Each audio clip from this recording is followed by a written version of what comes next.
휴가를 이번 주부터 대한민국 사람이 가장 많이 떠나는 시간이 이번 주와 다음 주입니다.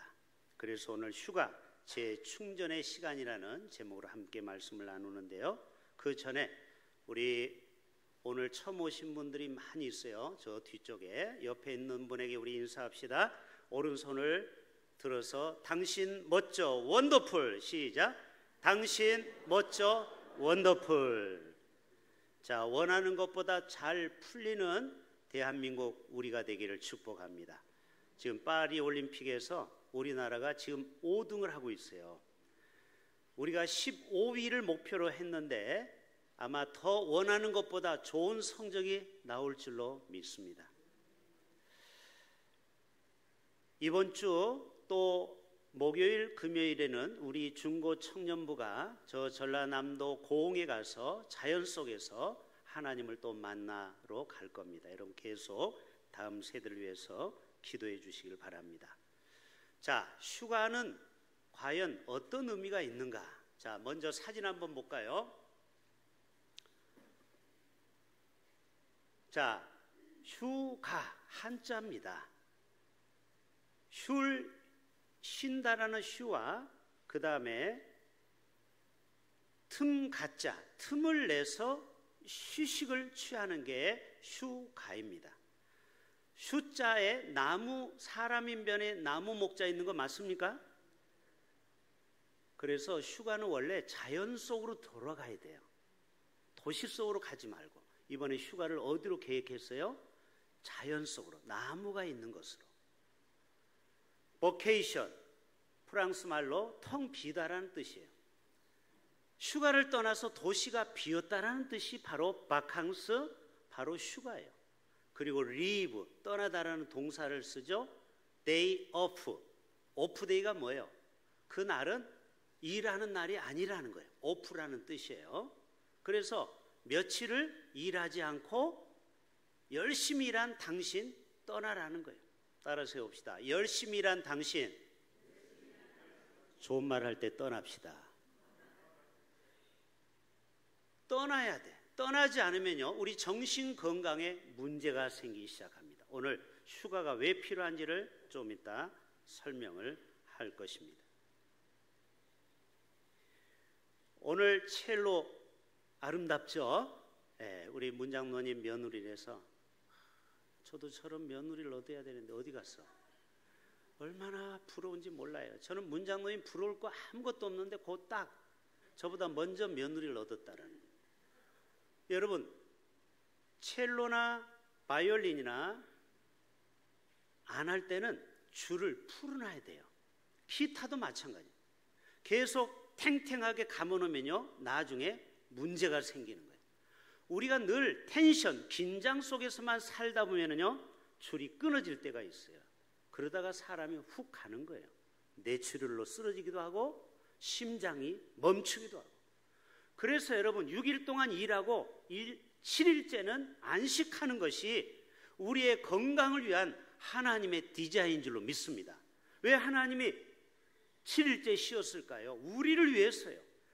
본을 보였으니까 너희도 안식할 때는 좋은 말 할 때 안식하라는 거예요.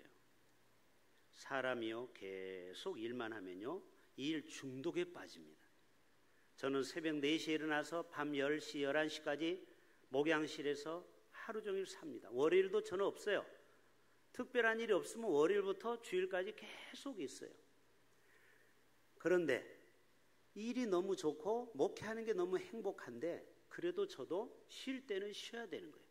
이러다가 갑자기 문제가 생길 수가 있다는 거예요. 결국 쉬지 않으면 강제로 쉬게 됩니다. 왜요? 어디가 고장이 나. 결국 병원에 입원해야 돼. 그러면 강제로 쉴 수밖에 없는 거예요. 우리 노예 참 존경하는 노회장 장로님이 70이 안 됐는데 조기 은퇴를 했어요. 알고 봤더니 이 목에 암이 퍼졌어요. 임파선암. 너무너무 안타까워요. 여러분, 몰라요, 암은 우리가 지금 잘하고 있는지 안 잘하고 있는지. 그래서 여러분, 스트레스를 많이 받고 또 현대는 경쟁사회잖아요. 그렇기 때문에 반드시 쉴 때는 쉬어야 되는 거예요. 악보에서 반드시 쉼표가 필요한 이유는 계속 노래를 부르다 보면요, 결국 숨을 못 쉬면 죽는 거예요. 엘리야 선지자, 저는 이분을 참 비유하기를 좋아합니다. 바알의 선지자 450명과 아세라 선지자 400명과 영적 싸움을 하니까 얼마나 힘들었겠어요. 그런데 북이스라엘의 7대 왕 아합왕, 그 마누라 이세벨이 얼마나 사악했는지 뭐라고 한지 아십니까? 공갈 협박을 합니다. 살해 위협을 갑니다. 너 꼼짝 마. 너 잘 걸렸어. 내가 나를 따르는 나의 부하를 850명을 바알 선지자 아세라를 죽였어. 너도 똑같이 죽을 줄 알라. 여러분, 사람이 이런 공포 섞인 말을 들으면요, 사람도 두려움에 빠지게 됩니다. 그래서 열왕기상 17장부터 19장 3장이 이 엘리야의 번아웃된 이야기예요. 휴가에 대한 얘기예요. 광야로 들어갔어요. 아무도 없는데 사람한테 상처받으면 사람이 보기가 싫어지는 거예요. 다시 얘기합니다. 사람한테 상처를 받으면 대인기피증이 생기는 거예요. 사람 보기가 싫어요. 그래서 광야로 가게 됩니다.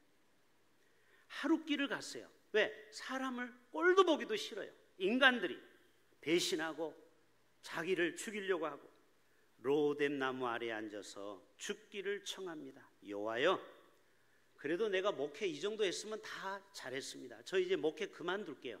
저 이제 교회 사임할게요. 로뎀 나무 아래에서 이제 자신의 목회를 끝내려고 합니다. 우리 교회 카페 이름이 무엇입니까? 로뎀 나무 카페. 제가 왜 푸른 초장 이름에서 로뎀 나무 카페 이름으로 바꾼 줄 아세요? 현대인들은 수많은 사람이 엘리야처럼 번아웃되어 있어요. 다 힘들어요. 지쳐 있어요. 그래서 카페에 와서 수다도 떨고 제가 타주는 커피도 드시고, 제가 타준 커피 아직 안 드셔보셨습니까? 그래서 여러분이 좀 마음도 몸도 쉬는 시간이 필요하다라는 거예요. 천사가 나타났습니다. 그를 어루만졌어요. 이 어루만지다는 게 타치를 얘기하는데요, 사람이 힘들고 어려울 때 누가 옆에서 아이고 장로님, 목사님 얼마나 힘드세요? 힘내세요. 제가 있잖아요. 할 때 얼마나 힘이 됩니까? 장례가 났을 때 옆에서 끌어만 줘도 얼마나 힘이 되는지 몰라요. 사진 한번 볼까요? 예, 엘리야가 완전히 번아웃된 거예요. 왜 목회자에게 안식년을 주는지 아세요? 아니, 우리는 안식년도 없는데 왜 목사한테 안식년을 주느냐? 참 성경을 몰라도 너무 몰라서 그래요. 농사를 지어도 6년 있고 7년째는 반드시 땅을 쉬어야 재충전이 일어나는 거예요. 계속 땅을 뭐를 심으면요, 땅이 그 모든 영양분이 없어지는 거예요. 사람도 부려먹으면 좀 쉴 수 있는 시간을 줘야 되는데 이 엘리야 목사님은 안식년도 없이 지쳐가지고 완전히 번아웃 되어 버렸어요. 그리고 목회고 뭐고 다 때려쳤어요. 그리고 지금 아무도 없는 데 가서 지금 쓰러져 완전히 죽음 직전에 갔어요. 그때 위로와 격려로 그를 흔듭니다. 타치가 일어나요. 그리고 일어나라는 거예요. 그리고 숯불에 구운 떡과 물을 먹고 힘을 얻게 합니다. 그리고 또 엎어져서 자는 거예요. 여기서 휴식의 두 가지 중요한 원리가 나와요. 첫째는 잠을 푹 잤어요. 엘리야가 그동안 너무너무 힘든 사역에서 아무도 없는 데 와서 누가 새벽 예배를 드리나 누가 신방이 오나 전화가 오나 완전히 혼자만 있으니까 고립무원이 돼가지고 충분히 잠을 잤어요. 그리고 천사가 갖다 준 떡과 물을 먹으니까 조금 살만해졌어요. 그래도 또 번아웃 됐어요. 다시 흔들어 깨웁니다. 그리고 또 떡과 물을 먹였어요. 어떻게 됐어요? 힘을 얻게 돼서 40주 40년을 가서 하나님의 산 호렙에 이르게 된 것입니다. 여러분, 엘리야도 용가리 통배가 아니에요. 우리와 똑같은 인간이에요. 이 엘리야 목사님도 휴식이 필요했고 그가 위로를 받으니까 다시 제2의 충전을 하고 마지막 목회를 멋지게 했다라는 거예요. 시편 23편 1절 2절 여호와는 나의 목자시니 내게 부족함이 없으리로다. 그가 나를 푸른 초장에 누이시며 쉴 만한 물가로 인도하시는 도다. 하나님은 지쳐있는 여러분을 때때로 빈들의 광야로 보내기도 하고 또 산으로 들로 가서 여러분이 충분하게 쉼을 얻어서 다시 한번 힘을 얻도록 우리를 인도해 주시는 것입니다. 열심히 일했기 때문에 쉴 권리도 있는 거예요. 10계명 중에 제4계명이 뭐예요? 다 같이 시작. 안식일을 기억하고 거룩히 지키라. 다 같이 안식일을 기억하며 거룩하게 지키라. 여러분이 지금 안식일을 지키러 온 거예요. 직장을 안 가고 돈 벌러 안 가고 너무너무 잘하신 거예요. 이런 안식이 일주일에 하루는 필요하다라는 거예요. 사람은요 50분 동안 일을 하고 10분 휴식을 군대에서도 하고 학교에서도 합니다. 맞죠? 학원에서도 50분 공부하고 10분은 띵똥땡똥 해가지고 쉬도록 해요. 왜 그러냐면 사람이 쉬어야 집중력이 생기는 거예요. 그래서 공부 잘하는 사람의 특징은 뭐냐? 놀 줄을 잘 알아요. 학교 다닐 때 보세요. 우등생은 놀기도 잘하고 공부도 잘해. 근데 어중간한 사람이 공부도 못하고 놀 줄도 몰라. 어디 가면은 춤도 못 춰. 어리버리한 사람은. 근데 확실하게 춤출 때는 춤추고 공부할 때는 공부하는 거예요. 그러면요 집중력이 배가가 됩니다. 바로 네이마르를 한번 볼까요? 자, 사진. 이 네이마르는요 연봉이 2,190억 원입니다. 그리고 일당이 6억 원이에요. 여러분 하루 일하면 얼마 받아요? 잘해야 20-30만 원 벌죠? 이 네이마르는 6억 원을 받아요. 시급 10,000원 받죠? 이 사람은 7,500만 원 받아요. 참 이게 도대체 몇 배입니까? 초급은 8,482원이에요. 저는 시급을 계산해 보니까 한 2원 되더라고. 초급. 근데 네이마르는 1초 가는데 8,400원을 벌이고 1시간에 7,500만 원을 벌어요. 자, 이분이 딱 한 가지 잘하는 게 공을 잘 차는 거예요. 맞죠?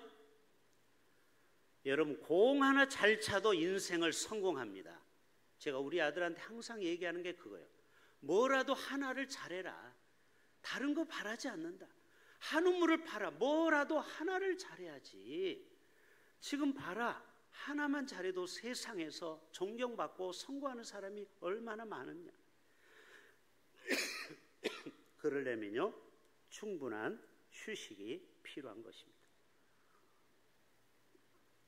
오늘 본문 31절에 이르시되 너희는 따로 한적한 곳에 가서 잠깐 쉬어라. 사람들이 자기에게 예수님께 제자들이 몰려오니까 너희는 한적한 곳에 가서 잠깐 쉬어라 이 말이에요. 휴가를 줍니다. 예수님이 제자들에게 휴가를 줘요. 왜? 재충전을 해야 다음에 이길 수가 있기 때문에 그렇습니다.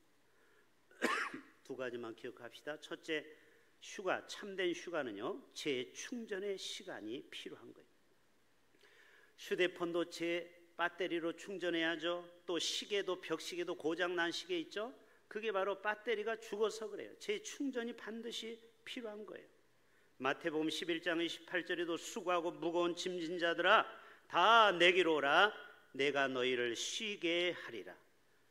오늘 또 지쳐있는 우리 인생들에게 와서 쉬라고 말씀하고 있습니다. 네이버나 구글 사무실을 한번 여러분 보십시오. 그거는 직장이 아니고 완전히 놀이터예요. 세계에서 가장 똑똑한 사람들이 네이버나 구글에 가서 근무하는데 모두가 젊은 사람들이 근무하고 싶은 데죠. 연봉이 3억이 넘으니까. 그런데 거기는 자유야. 모든 게 복장도 자유, 일 시간도 출근 퇴근도 자유, 재택근무도 가능. 왜 그래? 창의력을 강하게 보는 거예요. 어떤 전통에 얽매이고 묶여있고 눈에 보이는 봉사를 하는 게 아니고 자기가 창의적으로 밖에 나가서 한 달 동안 유럽을 나는 여행하면서 아이디어를 얻겨 오겠다 하면 오케이, 가라는 거예요. 비행기 타고 한 달 동안. 여러분, 이게 열린 사고가 위대한 회사를 만들어내는 거예요.